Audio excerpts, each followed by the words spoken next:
અરે યાર 3-4 દિવસથી ને મજા નથી, આવી રીતના વાંચવાનું એ બગડે છે મારું.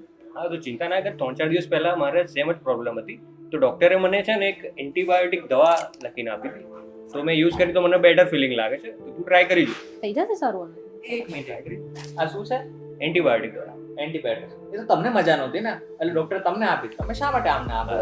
સેમ સિમ્ટમ સેમ હતા, તો મેં કીધું કોઈ ટ્રાય કરી દો.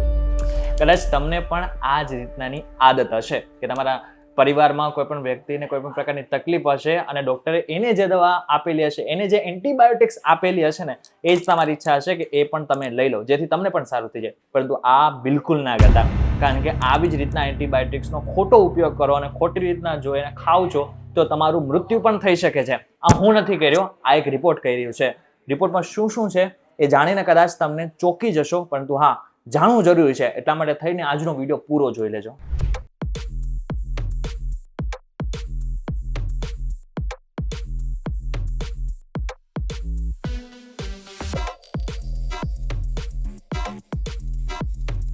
વેલકમ બેક ફોક્સ VTV ગુજરાતી.com પર તમારું સ્વાગત છે અને મારું નામ છે કરણ ચાડોદરા.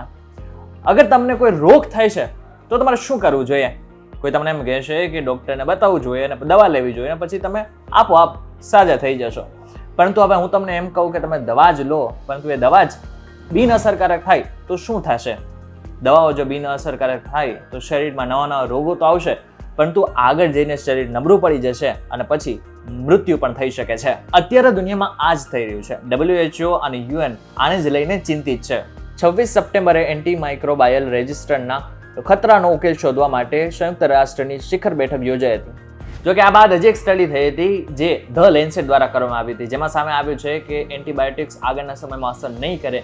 કેટલી અસર નહીં કરે? તો 2050 લગભગ 3,90,00,000 લોકો એન્ટીબાયોટિક અસર ન કરવાને કારણે મૃત્યુ પામી જશે. હમણાં જ થોડાક સમય પહેલા WHO એટલે કે વર્લ્ડ હેલ્થ ઓર્ગેનાઇઝેશને સુપરબગ્સ વિશે પણ વાત કરી હતી. તેઓ ચિંતિત છે કારણ કે એન્ટીબાયોટિક્સનો જે રીતના ઉપયોગ થઈ રહ્યો છે એને જ કારણે આગળના સમયમાં લોકોમાં એન્ટીબાયોટિક્સ જે રીતનાની અસર અત્યારે કરે છે ને, એ આગળના સમયમાં થશે જ નહીં. પણ આવું શા માટે થશે? શા માટે થઈને એન્ટીબાયોટિક્સ આગળના સમયમાં કામ જ નહીં કરે?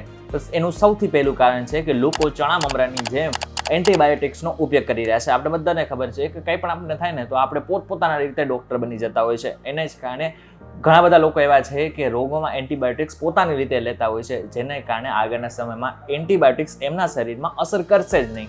બીજું, એન્ટીબાયોટિક્સનો કોર્સ પૂરો ન કરો. હવે આપણે બધાને ખબર છે કે ડોક્ટર આપને સલાહ આપતા હોય છે કે આ જે દવા છે, એટલે કે જે તે દવા તમને આપવામાં આવી છે એ 15 દિવસ અથવા તો 20 દિવસ તમારે લેવાની છે. હવે આ દરમિયાન જો તમે એનો કોર્સ પૂરો નથી કરતા તો પણ તમને ઘણી બધી તકલીફોનો સામનો કરવો પડી શકે છે. એ જ બાબત હવે એન્ટીબાયોટિક્સમાં પણ લાગુ પડે છે. એન્ટીબાયોટિક્સનો જો તમે કોર્સ પૂરો નથી કરતા તો આગળના સમયમાં એન્ટીબાયોટિક્સ તમને અસર કરશે પણ નહીં. જોકે આ જ બધા કારણોને કારણે બેક્ટેરિયાનું જેનેટિક મ્યુટેશન થઈ ગયું અને એ હવે આપણા શરીરમાં અસર પણ નથી કરતું. તમને જાણીને નવાઈ લાગશે કે 2019માં આપણા દેશમાં લગભગ 10 લાખ લોકો મૃત્યુ પામ્યા હતા, કારણ કે એમની ઉપર એન્ટીબાયોટિક્સની અસર નહોતી થઈ. આવનારા સમયમાં આવા સુપરબગ્સ એટલે કે પેથોજેન્સ કે જેના પર તમામ દવાઓ બિનઅસરકારક હશે તેની સંખ્યા વધશે. આવી સ્થિતિમાં માનવીઓ માટે તેમનો સામનો કરવો મુશ્કેલ બનશે. આગળના સમયમાં બની પણ શકે કે સામાન્ય બીમારીઓમાં લોકોના મોત પણ થઈ શકે છે.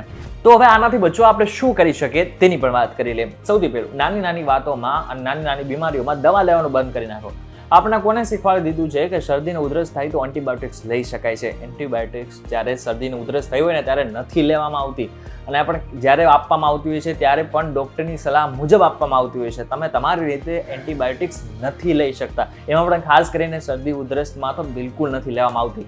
લક્ષણો જોઈને બીજાની પ્રિસ્ક્રાઇબ દવાઓ તમે જો ખાશો તો તમને પણ તકલીફોનો સામનો કરવો પડી શકે છે.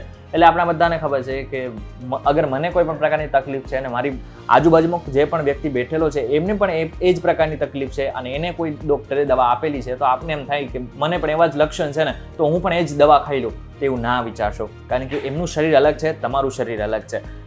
એની જે દવા કામ કરે છે એ કદાચ તમારા શરીરમાં કામ ન પણ કરે. એટલા માટે થઈને તમે એકવાર તમારી રીતે ડૉક્ટરને બતાવવાનું સમજજો. ત્રીજું, નકલી ડૉક્ટર્સથી સાવધાન રહો. આમ તો આપણે ડૉક્ટર્સને ભગવાનનું સ્વરૂપ માની છે અને એમાં કોઈ ખોટું કહેવામાં પણ કોઈ ખોટું નથી, કારણ કે ડૉક્ટર્સ આપણો જીવ બચાવે છે. પરંતુ એવા પણ ડૉક્ટર્સ અત્યારે માર્કેટમાં અવેલેબલ છે કે જેઓ નકલી છે. હવે આવા ડૉક્ટર્સથી તમારે ખાસ સાવધાન રહેવું પડશે, કારણ કે એ નકલી ડૉક્ટર્સને અમુક દવાઓની ફિક્સ ખબર છે. એમને ખબર છે કે આ રોગમાં આ જ દવા અપાય છે, એટલા માટે થઈને એ તમને એ જ દવા આપતો રહેશે. પરંતુ આગળના સમયમાં બની શકે કે એ તમારા શરીરમાં ઘણું બધું નુકસાન લાવી શકે. ચોથું, નાના બાળકોને એક છીંક આવે ને તો પણ એના માતા પિતા એમને ગોળીઓ આપી દેતા હોય છે, જો કે આ ખતરનાક સાબિત થઈ શકે છે. અમે એમ તો નથી કહેતા કે તમે તમારા બાળકોનું ધ્યાન ન રાખો, ધ્યાન રાખવું ખૂબ જ જરૂરી છે. એમાં પણ અત્યારના જે રીતનાનું વાતાવરણ અને પોલ્યુશન જે રીતનાનું વધી રહ્યું છે, આ સમયમાં તો બાળકનું ખાસ ધ્યાન રાખવાનું છે.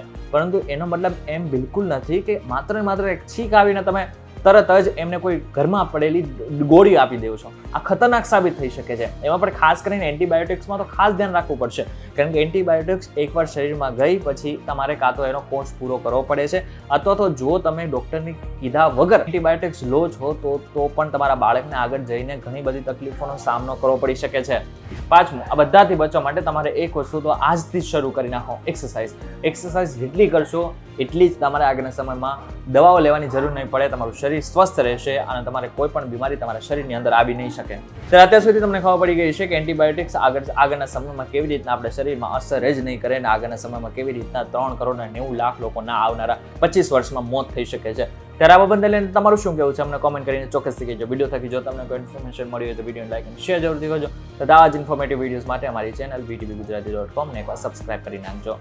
ફરી મળીશું એક નવા વિડીયો સાથે, એક નવા કોન્સેપ્ટ સાથે. ત્યાં સુધી મને રજા આપો. નમસ્કાર.